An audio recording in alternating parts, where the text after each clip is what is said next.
The All-Star break is coming to an end, and it's crossover time. Phillies, Padres, an NLCS rematch, and neither of the teams are really looking like the NLCS version of themselves right now. We're going to talk about it, break down the upcoming series, and get an idea of what's going to go on in the second half for both of these teams. So without further ado, let's get into a crossover edition of Locked On Phillies and Locked On Padres. Yes, I know that said Locked On Phillies, but this is Locked On Phillies and Locked On Padres. If you're watching on Javi's YouTube channel, you're in the right spot. Don't worry. We have a fun crossover episode today. Of course, both of our shows, part of the Locked On Podcast Network, your team every day.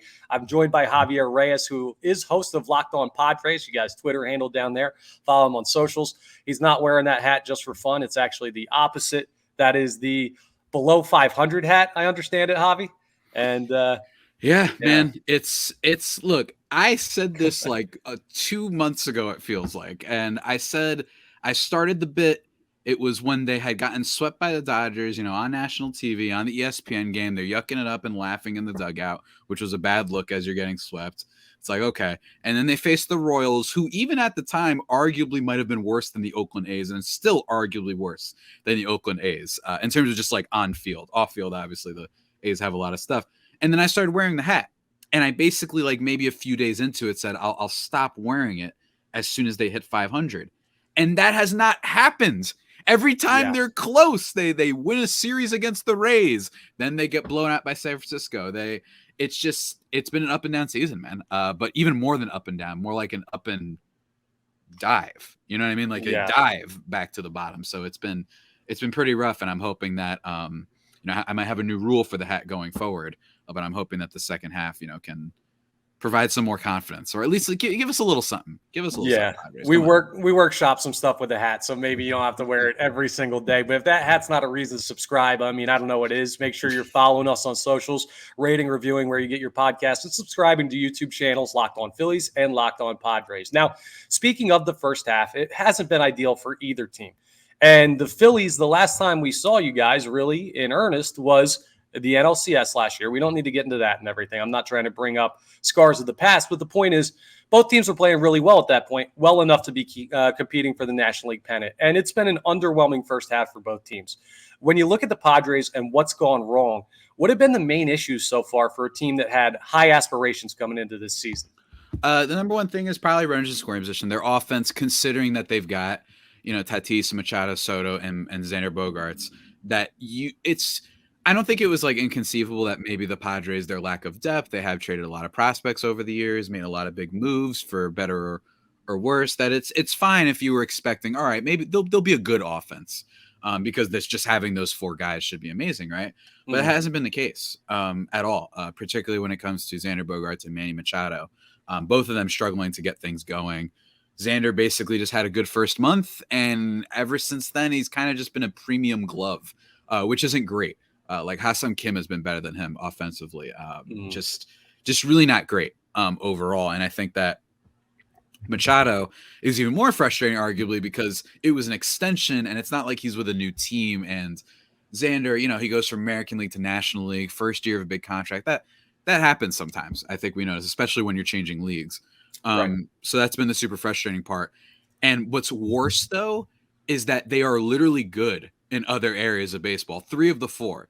Defense, they're up there. Pitching, they're up there. Starting pitching and relief pitching, although the relief pitching has been bad lately. But for the majority of the season, they've been aces, or at least top 5 in all of those things. So it's just kind of frustrating that we're asking the bare minimum of 4 MVP high caliber players to just be average. Essentially, that's all they need, and they haven't been able to do it for the most part.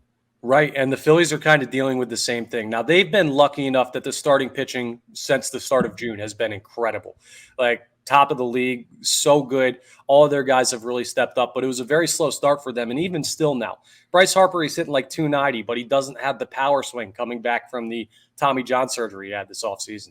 Trey Turner has been majorly disappointing. Kyle Schwarber's hitting below the Mendoza line. Sure, he's got 22 homers, but you got to hit above 200 or field it a little bit. And JT Realmuto has been in a slump lately. So as good as guys like Nick Castellanos and Bryson Stott and Alec Boehm have been at points this year, there just hasn't been consistency from those top guys you expect it from. So that's why the Phillies got in such a hole early. They got lucky they got a hot month, and we're hoping it turns around, but there's still some ground to make up. They're a half game out of the last wild card spot in the National League today. But there's still a firm belief here in Philly that this team is a playoff team, and we know what happened last year. Just get in and make something happen, be playing good baseball in October, and you never know how far that run can go. Is the feeling in San Diego there's still a playoff push with this team? Man. So if you go by Fangraphs adjusted odds, they have like a 32% chance to make the postseason, which feels pretty high considering how much I've lamented them and how much I've worn the hat. But it needs to be coupled with the fact that just if you watch them, it just doesn't look great. And eventually the lack of depth usually tends to get worse later on in the season. So the fact that you weren't executing on offense when everything else was aces, I think is a bad sign.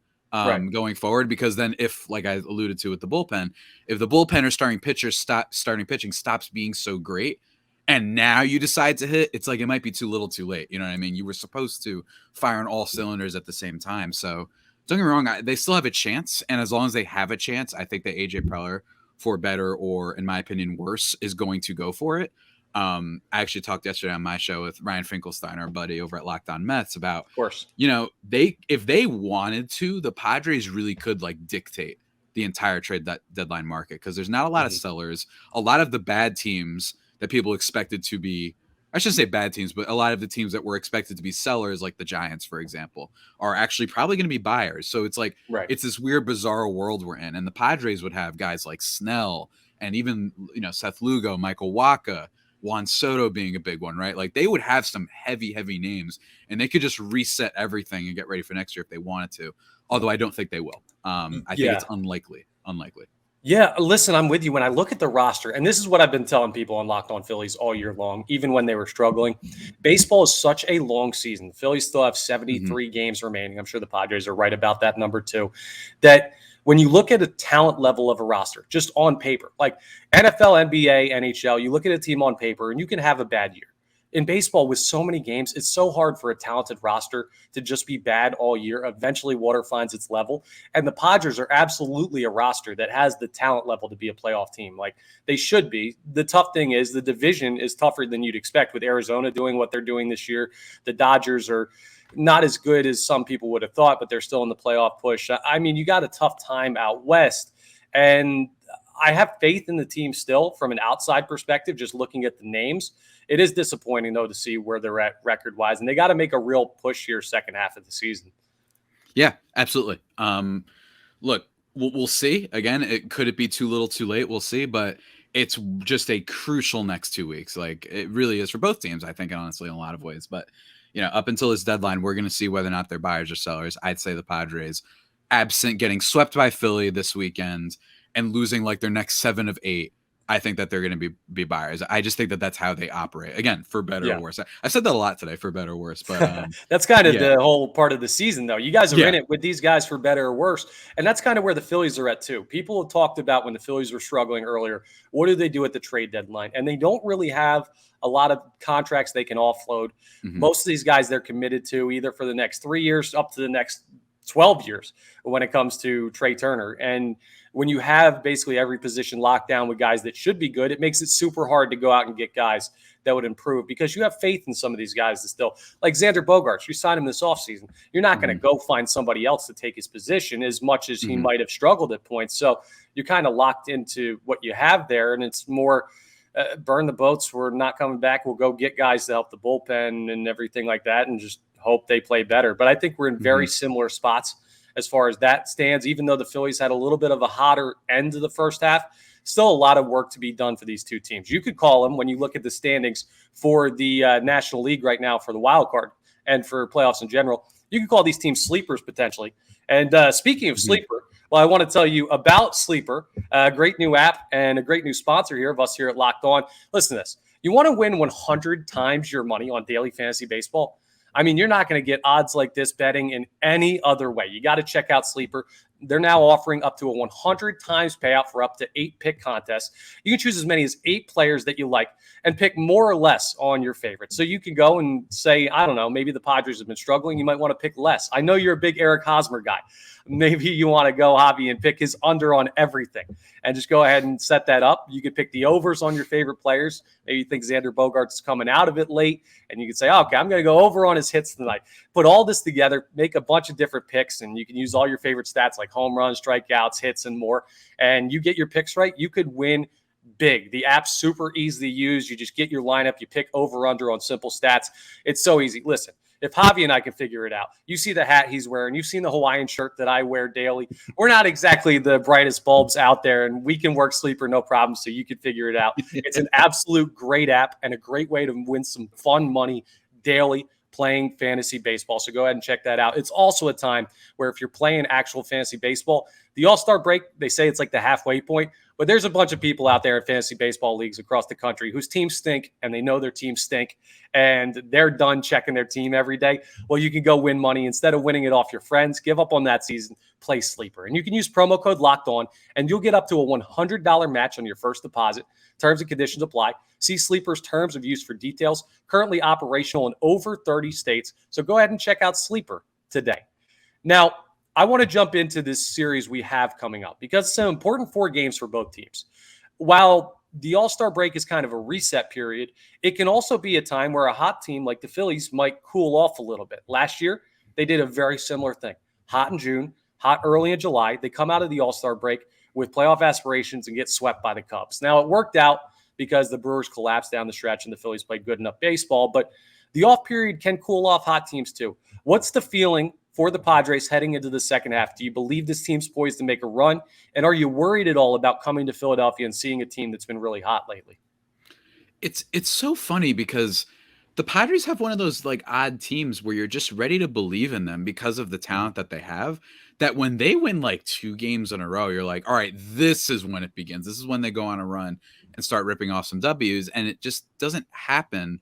But I mean, again, it's just really, this has been a year of disappointment for a lot of teams, and one of them is going to be better in the second half. I don't know which one. It could be Philly. I mean, Philly's 48 and 41, so it's hard to classify them as like disappointing. I know that there's a lot of issues with the team, and Miami is higher than them in standards, but not like a disappointing under 500. Right. And then you've got Seattle and San Diego and the Mets, and then the Cardinals and the Guardians and the Twins, maybe even, right? Like there's just been a lot of disappointing teams, and there's going to be one of them that breaks through in the second half. I just think it would be pretty nuts if you get all of those teams falling out of where they were last year. So if you just look at it from, history, it's just the history of the sport, how it works out. What we notice is that some teams are going to get in that wasn't last year and some teams will fall out. So if you just want to use that logic, sure, the Padres have a chance.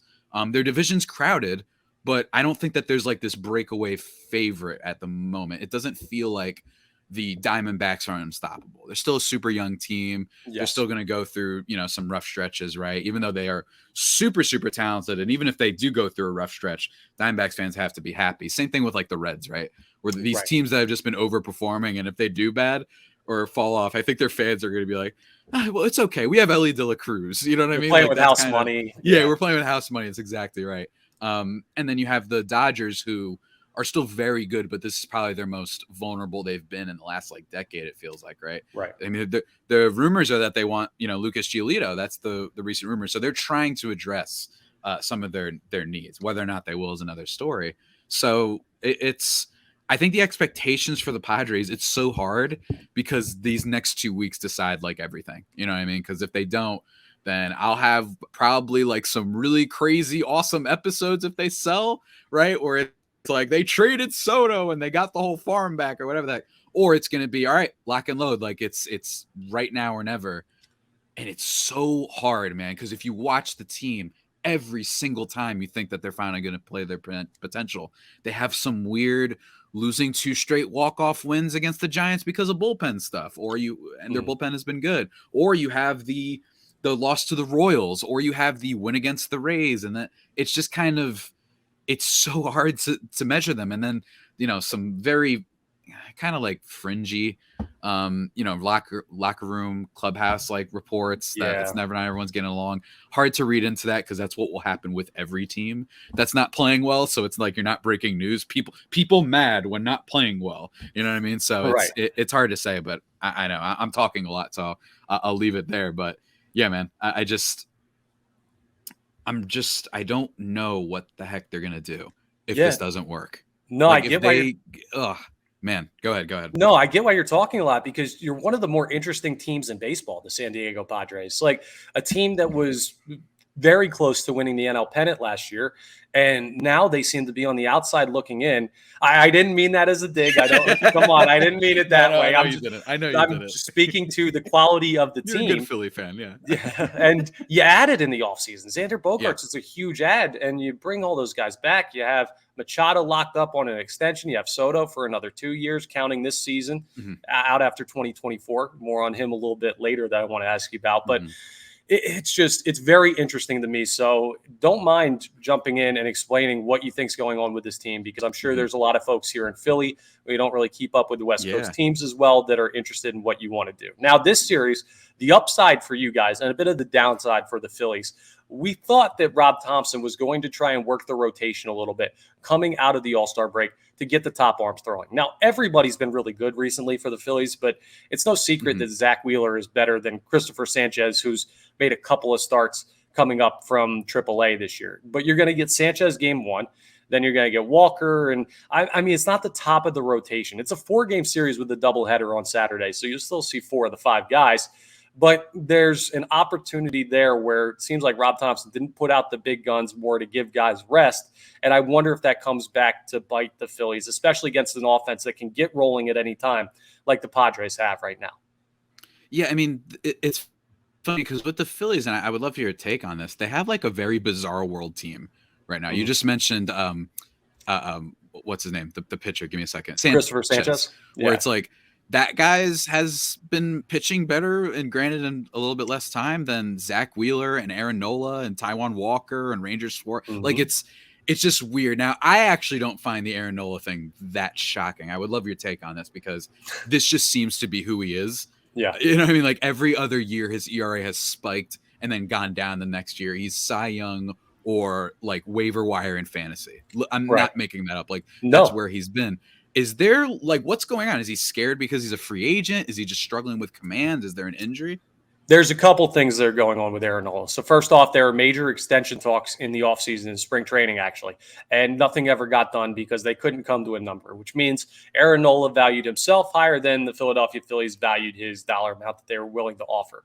And he's an interesting case, right? Because the talent level is undoubtedly there. Back in 2018, he was either runner-up or third place for the Cy Young Award. It seems like every other year he's in that conversation. And then you're right, every other year he falls apart. And it's almost like every other start at this point. He'll have a great start. He'll go 8 innings of like 2-hit ball, and then he'll come out and give up 3 home runs in the first 3 innings against the Marlins like he did in the final game before the All-Star break. So the issue is that the talent level super outweighs the consistency. And part of what I point to this year that plays into it is he's not good with the pitch clock. He likes to work slow, and there have been a lot of points this year where with runners on base, he gets rushed trying to get pitches off in time, and it just doesn't work out well for him. And I think that mentally weighs on him. I think not getting the extension done weighs on him because he's got a lot at stake here. He could either be looking at a close to $200 million deal or a close to $100 million deal, depending on what this season looks like and what he can command on the open market. And I do still think there's a team out there that'll pay him because he's Aaron Nola and he has the track record of being really good at points. But man, does he not look like the pitcher that he would have gotten paid like this offseason. And I think that does weigh on him as well, and that compounds. So he's in a rough spot. If you ask me in a playoff game, do I like having Aaron Nola on this team in a playoff series? I should say absolutely. Because if you get good Aaron Nola, he can win you a damn series. But if you get bad Aaron Nola, he could send you home. So he's just a really weird case study. And that's kind of what I think is mentally affecting him right now when it comes to where the Philadelphia Phillies are at. Now, real quick, before we move on to the final topic, I want to get your idea about what would be a successful series. Do you guys have to win 3 of the 4 games? Are you okay with a split? What has you coming out as a Padres fan saying, okay, we got the job done in Philly? I think so. It depends on what you're perspective is, if you're like a cynical masochist person and your thing is, I just want to see this team sell, then Padres fans are like, lose all of them, lose 3 out of 4. If in theory a split is good, right? But then you also, and you want them to win 3 of 4, because then that makes this is tough. I think that you just, for now, at the minimum, you have to split. That's always the case, I think, no matter what the series is. But with this particular series coming out of the All-Star break, I don't know, man, because this might like set the tone. It feels like a team that has like a lot of tone for it, where they need to feed off each other. They need to start off on a right track to start believing in themselves again or something, right? So if they win 3 out of 4, that gives you a lot of wins. So, but then if you're someone who thinks they should sell, that's not what you want. You want them to lose. So that's a little bit of a heady moment on it. But yeah, I mean, it's usually pretty fun. I don't think the Padres have played very good against Phillies over the past few years, for sure. I know that, and this isn't even just the postseason, but I think in 2021 they got absolutely destroyed, I believe, in a couple of regular season games. I think that was like a Darvish implosion start or something like that. But I think that you head into this series saying, we don't have time to waste if your thing is that you want to make the playoffs. So you're trying to win 3 of 4, or at the minimum, just play a good series. You know what I mean? Like, there's been a couple weeks when they got beat by the Reds 2 weekends ago. Like, they fought, though, right? So in a vacuum, I actually think that was a pretty good loss, where they fought in extra innings. It didn't come through, the bullpen blew it, but it was like they didn't give up. They didn't lie down. It wasn't a 6-1 loss. It wasn't we were up by 1-0 for the whole game and couldn't get us just one more run, and then the bullpen gave up a run, right? Like, it's been they fought a little bit. So I think the biggest thing you want to see is just a sign of urgency, a sense of urgency that this team is ready to go out there and play, and just at least play up to expectations. If they lose some 8-7 game, 6-4, or even like I get it. You know what I mean? Like, I just want to see Manny Machado not stink against the guy who has like a 4.6 ERA. That's what I want to see. Is that too much to ask? And it's crazy, by the way. You weren't kidding. But the Aaron Nola stats, 2018's third in Cy Young, ERA the next year 3.87.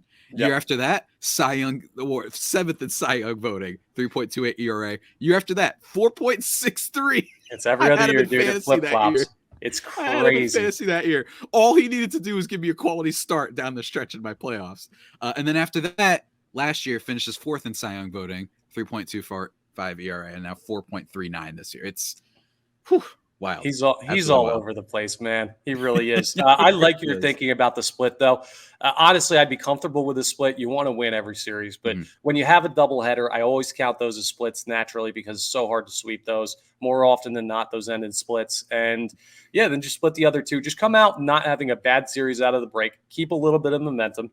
And then the Phillies play the most home games of any team in baseball in the second half. You're going to have plenty of opportunities to go ahead and make a run at this thing. So split with the Padres, fend off a team that's really playing for their lives right now, and move on from that. It'll be an interesting series either way, though. And you want to go ahead and make sure you're hanging out. It's going to be hot here in Philadelphia. It's like 95 right now. You're going to want to make sure you're comfortable. You need a good pair of shorts to be comfortable in. And there's no better place to find it than Bird Dogs. Listen, here's the thing, right? This copy annoys me every time I see it, because Bird Dogs wants me to they want me to stand up and they want me to show you the Bird Dog shorts that they sent us. And my problem is I wear them every single time they come out of the laundry. They're never clean. They're never clean because I wear them so much. It's so hard to get a fresh pair, because every time they come, they're my favorite pair of shorts. I love them so much. Not only do they fit well, they look great. You can get them with the lining in there. And sometimes shorts, when you get the lining, it's too constricting or not constricting enough. No, perfect, just breathable and comfortable. They have these special cloud knit fabric that makes it look fancier than it feels on your legs. So you look good but feel great. And they also use anti-stink sweat wicking fabric. So even if you don't get them in the wash, you're going to be fine. It'll cover up that stink. So I love Bird Dogs so much. Wear them to a baseball game. I mean, perfect sunny baseball game. I've done it. It works, man. It's great. Yeah, you can wear them to the beach. You can wear them to play sports. You can wear them to watch sports. You can wear them to the office on casual Friday. I mean, you can wear Bird Dogs anywhere. They're the greatest short out there on the market. I absolutely love them. And even better, when you go to birddogs.com/LockedOnMLB or enter promo code LockedOnMLB, you'll get a free Yeti style tumbler with your order. That's birddogs.com/LockedOnMLB or promo code LockedOnMLB for a free Yeti style tumbler. I use mine every day that they sent us to drink water at the office. You're not going to want to take your Bird Dogs off. We absolutely promise you. Now, let's wrap up this episode a little bit real quick before we get into the trade deadline talks and just a general overview here to keep it quick. But I do want to give some love to our partners over here at Sirius XM Radio. They go ahead and do the live broadcasts of every game. You can listen to the Phillies and the Padres hometown broadcasts of every game that you go ahead and get. So if you search Padres, you'll pull up the Padres broadcast. Phillies, you'll pull up the Phillies broadcast. Great series, 4 games this weekend. Check it out on Sirius XM Radio. You might be down the shore. You might be hanging out poolside. You might be working. That would suck because it's supposed to be a solid weekend weather-wise. But either way, if you can't get to the game on TV or if you don't want to watch the game on TV, check them out on Sirius XM Radio. Now, my number one question for the trade deadline. Juan Soto flew on the Phillies plane back from the All-Star game to Philadelphia. He hopped the ride. How soon until Juan Soto is a Philadelphia Philly? Will they trade for him? Is he coming here in free agency? How soon, Avi? Tomorrow? The next day? Look, man, you guys gave Isaiah Kiner-Falefa a big contract this offseason. Or, I'm sorry, Trey Turner a big contract this offseason. All right. Didn't need that. But no, it's funny because I was talking with this yesterday, again, on my show, where it's so interesting because I'm wondering if maybe, because if they were to, let's say you start getting the rumors coming out, all of a sudden, all of their moves in the offseason by the Padres don't look as irresponsible in a sense. I'm not saying Xander Bogaerts in a vacuum is irresponsible, but when you consider that you gave up your prospects and your future for Soto, and then you extended almost everyone except him, that looks irresponsible. I think I just in that kind of perspective. But if they were to then consider trading him because the season is going bad, then it'd be like, oh, they found out in the offseason that Boris and himself like want way more and they're just not seeing eye to eye, similar to Aaron Nola situation. So you get something for nothing. Exactly. So their thing is like, all right, it's okay. We'll extend everybody else and we still get like one of the 5 best bats in all the game for 2 seasons for a team that's trying to go for it now. Now they're in a situation where they aren't playing well. So if you wanted to, could they cash that chip in? So I'm curious, if you get rumors about it, I actually think that it makes all of those moves they've made this offseason make so much more sense. So I don't know if they're going to do it. I think that they would have to really be suffering. It's still Juan Soto. They have to be like 12 games under 500 at the deadline. And if that happens, oh boy, you could really dictate things and you could reset. And Preller's done this before. You know, he traded everybody for the aforementioned IKF, right? Like he traded, or actually she traded him away for Will Myers and then Upton and then Myers and all that stuff, right? And then he reset. The James Shield trade turned out pretty good for them. So I just think it's a fascinating idea that we're going to find out like in the next 2 weeks, whether the Padres front office, maybe they knew in the offseason, like we can't extend this guy. That's why we did all the other players. And that is decently likely enough, even though Preller isn't in the best view, I think, these days for Padres fans. I'm curious to see how it pans out for sure. And I don't know. I think that the Phillies, that would be an interesting fit. I don't know that they're the place for him. No. There's just, like I said, there's spots that you've already got money committed to a lot of these guys. So where he fit, I mean, you could always find a spot for Juan Soto, but is it worth giving up all these prospects? It's a great question. I see them more in the market for a starting pitcher to take that 5th spot in the rotation because as good as Christopher Sanchez has been, he's got like 7 career starts at the major league level. And every team that's looking at playoffs is going to look at bullpen. But I'll tell you what, it might not be the fun move to move on from Juan Soto, but it's a very interesting one. And the Padres are in a very interesting spot, as are the Philadelphia Phillies. We're firmly in the buyer spot with how they played in June and July, but how aggressive can Dave Dombrowski be with a team that's currently outside of playoff position? It's all really interesting stuff. And this series is going to play a huge part in how that plays out. It's 4 games to start the second half, to set the tone, like you've said multiple times, and give us an idea of how these teams are going to play coming out of a disappointing first half, lesser of an extent to that for the Phillies than the Padres, but both these teams wish they were in a better spot. And this series plays a big part into how the second half will look. So, man, this was fun. Very interesting. We get a look at a team on the opposite coast for each of our listenership and get an idea of where the NLCS contenders from last year are currently standing. Best of luck to you guys in this series. I'd be fine with the split and give us both something to go home happy with. But either way, a lot of star power, a lot of excitement, some good pitching. It's going to be a fun series. So thank you so much for hopping on, joining us to talk about it. Yeah, man. As much as I, lament, have a hatred for Philadelphia sports. One of my best friends is a Philly fan, and I get all the nonsense propaganda from him that I will absolutely share with you offline if you wish. I root against them constantly, not more than some other certain teams that don't need to be named, but look, there's still some oddball fun guys. I still respect what Harper's doing. Castellanos is a big Scooby-Doo fan, so love that. He's a superhero. Like really crazy stuff. And Castellanos, like one of the he's having a better year. And one last quick question. Christian Pache, what's going on there? He was injured for a little bit. He had he like broke his patella or something like that, or he had some type of tendon issue with it. So he was on the injured list for about a month and a half. He's getting the offense isn't quite there yet, even though he's hitting well over 300. That's my thing. Where is this coming from, right? Like, dude, I could not tell you, but it's minimal at bats. If he plays more, that'll probably come back down. His big asset to this team is he's a defensive plus in the outfield, where Kyle Schwarber is a minus, and Nick Castellanos is a net neutral at best. So he's going to get moments down the stretch, and I really like who he could be if he becomes a more polished baseball player. So a very interesting prospect there as well. Yeah, fun stuff for both these teams. So.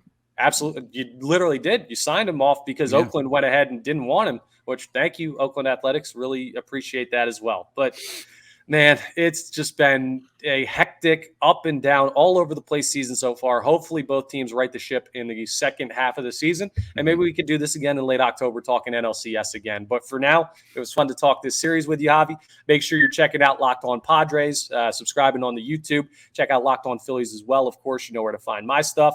And very much appreciate it once again. Rate, review, subscribe, all that good stuff. Both part of the Locked On Podcast Network, your team every day. And we will talk to you next time on the next episodes of Locked On Phillies and Locked On Padres.